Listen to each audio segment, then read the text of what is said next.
popular, everybody? Friday morning reload. Every day reaching toward the light.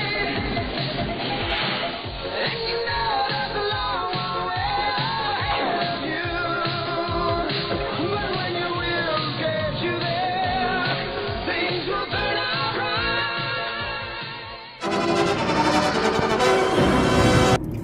Hey, what's popular, everybody? What's going on, everybody? So let's talk about some Walking Dead last night.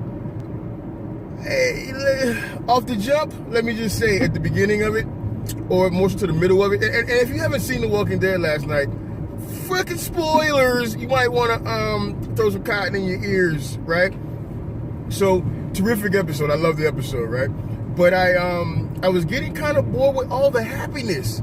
Like, is it just me, or was it a little too happy, right? Which in the end, I know why they did it. We saw why they did it. It kind of developed, and it turned on them. And it was really like a whimsical episode, if you will, like a vacation for Rick. And he says that towards the end of the episode, he's like, you know, he hadn't been sleeping, and just thinking of everything that was weighing on him. And it's kind of like you can kind of tell that he obviously had been breaking down. I mean, there's no mystery there, right?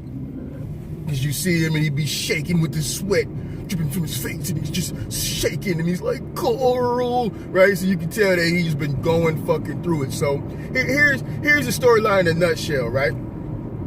So everybody's out collecting these weapons so they can go to war with Negan. So Rick and Michonne are out doing their thing. They come across a military base. I would say it's probably like a little small military outpost, something like that. And they decided, hey, we can get these guys and get these weapons from these fucking walkers. Which, let me go on record as saying, this is not a very good way to deal with or treat our retired veterans, if you will. Veteran walkers. So they go about the business of killing these walkers, right?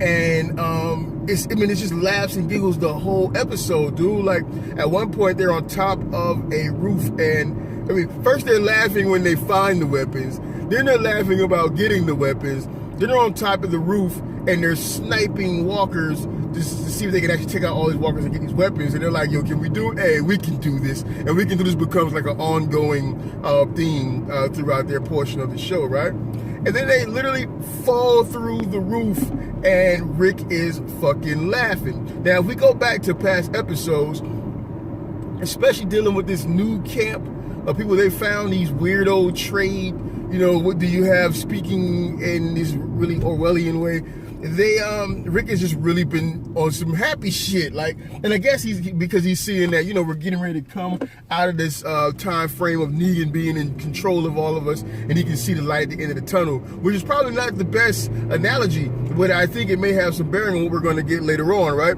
But Rick is just really just happy. He's overwhelmed with joy because he's finally going to get out from under Negan's thumb. I think he's like, I'm finally going to kill this motherfucker, yeah, right? So he's just cracking up. So him and Michonne, they fall through the roof, and they're inside of this, I want to say it's like a dorm area or something like that. Maybe it's an area where I was holed up and sleeping and all of this shit. I don't know. There's like all kinds of food and MREs. They at one point have like sex, right? Or you don't get to see the ass popping and everything like that. But they get to knock it down and everything. And then Rick like entices Michonne with I think it was like a mac and cheese MRE. Now, I've had the mac and cheese MRE before. Though it may be a delicacy when you're in the field and there's not much good stuff around, which is probably the situation they're in, right? It's just not the best for the average day of eating. So don't go out trying to find you a mac and cheese MRE thinking, oh, this is going to be slamming, because it's not. It's only slamming under harsh conditions, right? So under these conditions, that was like a fucking steak dinner to them, right? So, and Rick was like, oh, we can do it later. That part kind of bothered me, because I was like, yo, he's getting too lax. Something's going to happen. But everything was seeming to go their way. We can do it later. We got a couple of days. With Rick, because he's really feeling like, I don't want to leave this peace and tranquility right now, which to me is kind of weird, because, the rest of your peeps are out there, looking for weapons and shit and getting smashed around by walkers. But whatever, it's not my place to judge, right? So and Michonne is like, you know, we gotta head back, Rick. But Rick is really trying to chill. So at some point they reach a theme park, a fun park, whatever you call it, little festival, little traveling carnival or whatever. And I'm still waiting. I'm waiting this whole time for Negan's goons to pop out and do some foolishness, right? Some fuckery, but it never happens. Like it doesn't happen. They're just fucking running around and slaying these walkers. And then Rick and Michonne overshoot and they take on more walkers than they can handle. And Rick sees a donkey. I think it's a donkey or a deer. I want to say it was a donkey. And he climbs up on top of this thing and he's like ready to fucking bust a shot and kill this fucking donkey, right? But then he falls off the thing he was mounted on, and the walkers overtake him.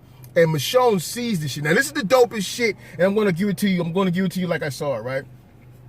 The fucking walkers overtake Rick and start tearing him the fuck apart and eating him. Rick has died, and I'm like not prepared for this shit, and I'm losing my shit, and I'm watching Michonne, and she's like fucking like. She's done. Like, she's like, she doesn't know what the fuck. She's like in a state of shock. Like, this man that she loves so much, she's finally found happiness has been taken away from her. She doesn't know what the fuck to do. Someone help Michonne. And she's like, the walkers are coming in on her, and she's just looking like, what the fuck, bro? You know what I'm saying? She's not fucking moving, man. And then all of a sudden, as the walkers are about to overtake her, Rick comes out of this little mystery box shit with holding Michonne's sword. He doesn't even know how to wield, you know, the Shira sword, right? I'm gonna call it the Shira sword, the Ronin warrior sword, right? So then he literally hits a walker with the sword, and then he throws that shit to Michonne. He's like, fuck this shit, let me put it in the hands of someone who can actually do some damage with it, right?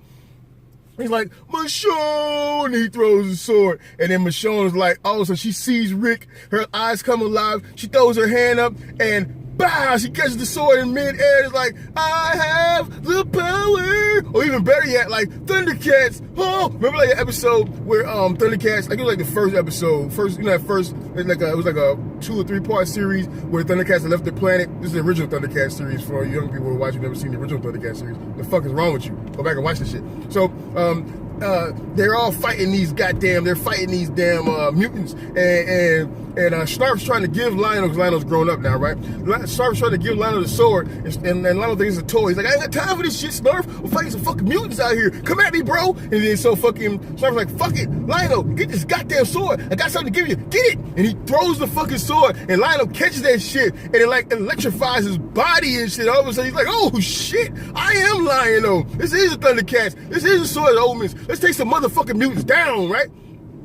That's what happened with Michonne. When she caught that motherfucking sword, she goes crazy, son. She starts slicing heads off all over the motherfucking spot, right? Like all over the motherfucking spot, like Ronin warriors. Like it's done. And at that point, you realize, like you know that Michonne loves Rick and Rick loves Michonne, but you realize just how strong and how serious that motherfucking relationship is.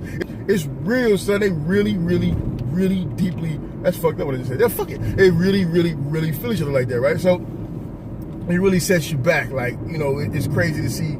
It's crazy to see that face that she had when she thought she lost Rick versus when she knew she found him again, right?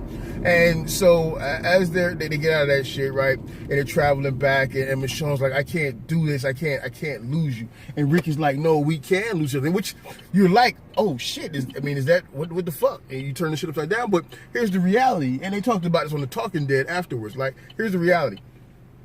That is the new reality of that world. I can lose you, you can lose me, which in itself makes the relationship even deeper, even more serious, that much serious, right? So I'm looking forward to seeing how this thing develops, because typically and we've had many chance and occasion to get used to Michonne and get insights into Michonne and insights into Rick, and you know, and really get that delicate side, right? But typically, when a storyteller brings you in close and draws you into a character and really gives you an emotional connection, it's gonna take that character from you. You know what I'm saying? Or they're really gonna take their character to do some shit. Now Rick is really going through some shit. I mean, the whole crew has gone through some shit, but I'm wondering if we're gonna see something happen to Michonne. I don't know if I can bear that. Like, you've done enough. You're taking Glenn. You've done a lot to us, man. Don't go no further. Go no further. Okay, off of that, on to this. That new little village of weirdos that our Walking Dead crew is making deals with. I don't trust them. You let me know what you think. Hit me up in the comments down below. Tell me what you think about these motherfuckers, right? Because first of all, how are we gonna go to war? I mean, they're basically, for all in all purposes, a bunch of motherfucking I don't know. I mean, they're contracted here. I mean, contractors, right? They're gonna get paid to do a service, right? And whoever's the higher bidder.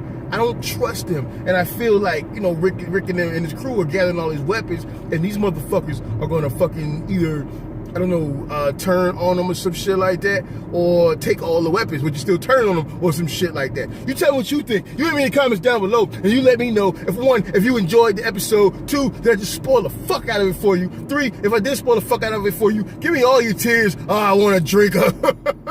And 4, what do you think about these crooked motherfuckers? I'm gonna leave a certain part out. No, I'm not gonna leave it out. Fuck it.